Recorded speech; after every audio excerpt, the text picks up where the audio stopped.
Mardan dari Partai PAS Aceh.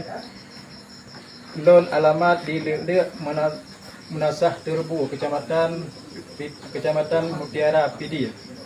Dengannya ke aplikasi videonya untuk lon laki maah ada ujar kebencian dan kesalahan lon yang kalian lon tulis bacut baminsot kepada yang pertama Tunku Muhammad Hasan Ditiro, yang kedua kepada Muhammad Hasan Ditiro dan keluarganya, yang kedua ulun melaki maah kepada Angkatan Zipoli yang seluruh Aceh, yang ketiga ulun laki maah langsung bak kuburan wali di Meruga.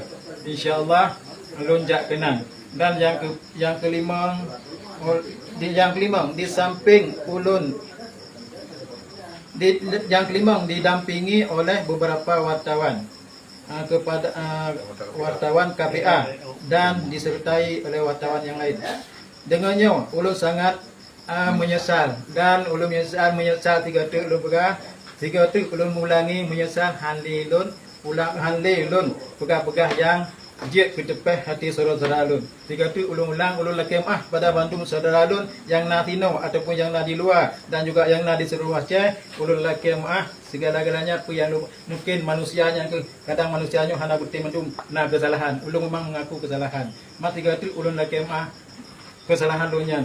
Dengan nalu lagi mahanya man ba udung drone pun mah dun harap tat dajut be le dap panjang teranyo. Alhamdulillah kami tim ni jak kena ulun pi lun tim siap lun berangkat pula insyaallah hanli mulang lagi yang kami kan. Assalamualaikum warahmatullahi wabarakatuh. Musliadi Terbu Tikurun Pobari Kemah ba malim.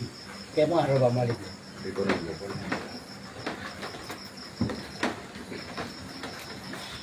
Kamera